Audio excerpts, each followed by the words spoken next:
everyone, welcome to another Book Review Wednesday, and today I thought it would be interesting in this month of love to discuss a famous book that does have love as sort of part of its contents, although there are other focuses that the book tries to address. I feel that the love portion of the book holds a certain amount of significance and weight to the story. So without further ado, this book that I am speaking of, as you can probably see by the title, is Great Expectations by Charles Dickens. Yes, this one, oops, excuse me. This one is a very old and a very lengthy book. But at the same time, it still provides some interesting themes and characters, as well as storylines. So without further ado, let me discuss briefly what Great Expectations is about. The main character in Great Expectations, and the character we spend the most significant amount of time with, is Pip. Now, Pip is an orphan.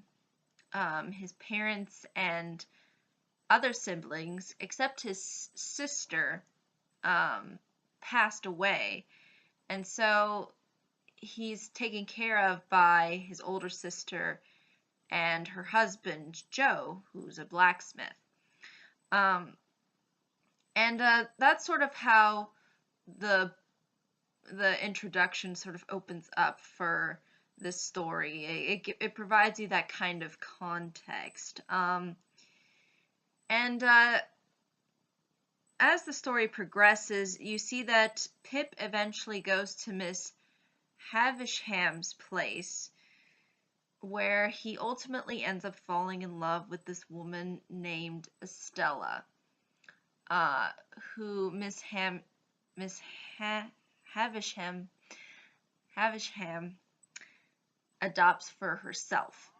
So technically, Estella, I guess you could say, is also an orphan.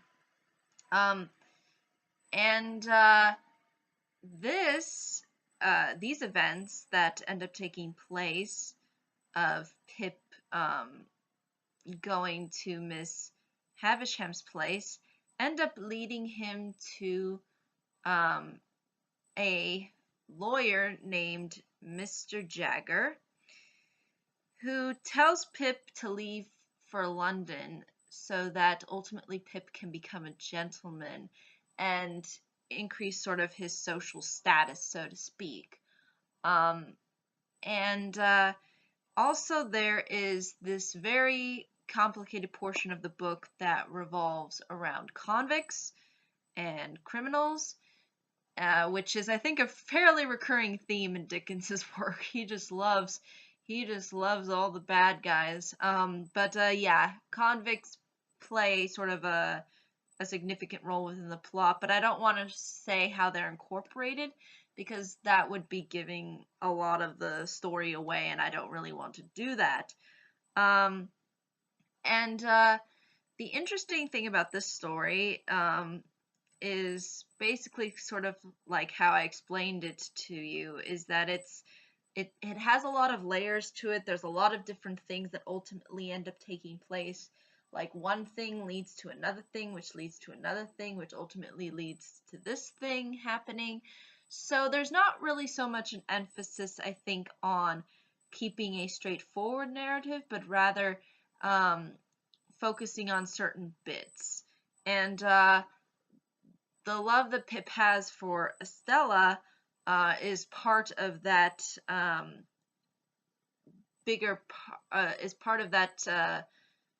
bigger story that ultimately gets presented in this book. Now, something that I will note that this book does focus on besides love is ambition and self-improvement. You will see how Pip starts off as someone who is fairly, I don't want to say he's he's naive, but he's not, as I think, self-motivated. You will see that he eventually gets into some debt at some point. Um, so you sort of see how he ultimately ends up making mistakes, and in doing so, he ultimately makes a commitment to improving himself. So that's something that's, I think, fairly important that Dickens wanted to emphasize. And again, the social class aspect is also something that's very important, because Pip starts off as this nobody, and then suddenly um, he's able to sort of make kind of a name for himself. Now, the love between Pip and Estella, I want to say that it is largely more from his end as opposed to Estella's end, as you will see throughout the story.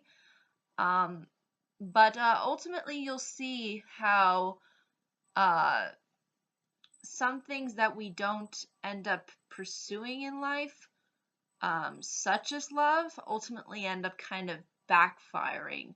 And you'll see this as it is presented throughout the story. And you'll ultimately see how that comes to its full conclusion. And I think the love in this story is actually fairly important, because Dickens made it really the ending section, tying everything together at the end, because you will see Pip and Estella uh, together at the end of the story, and you'll sort of see what ultimately ends up resulting uh, from the relationship that they initially developed in the beginning. Even though I would say largely Pip was more again in love with Estella than Estella really in love with Pip. So, but you do see sort of how it kind of comes full circle, so to speak, especially when you see what ultimately happens to Estella. So I think that was something that Dickens really wanted to focus on, is this idea of not of not taking certain people for granted, especially those who are genuinely good. And Pip was genuinely a good person, and ultimately Estella didn't really see that, because Pip didn't have a huge amount of wealth or standing, um, and so she so again, there was that whole social class kind of factor playing into the love story. And you do see how ultimately that kind of rejection of being loved ultimately, I think, ends up backfiring for a lot of people, and I think it's fairly identifiable. um, and I think it was good that Dickens tried to convey this sort of message of love. And again, I think it was sort of in a positive way too, because he ultimately saw what resulted from rejecting genuine uh, what results from people who sort of reject genuine love and go for something that is artificial and not genuine or true. So again, something I think really worthy to take note in this story. Um, and that's why I consider this part of the love month, even though, Estella and Pip aren't necessarily a couple.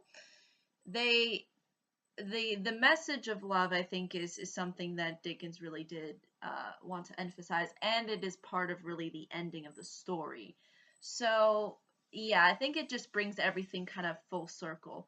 But there are a lot of different other things that can be associated with this book.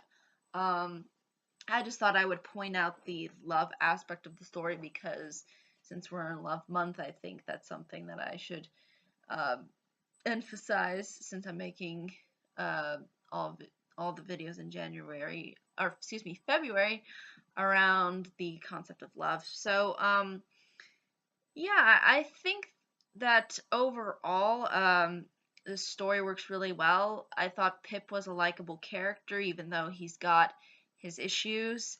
Um, and he you kind of feel sometimes, come on, stand up, be a man, when you're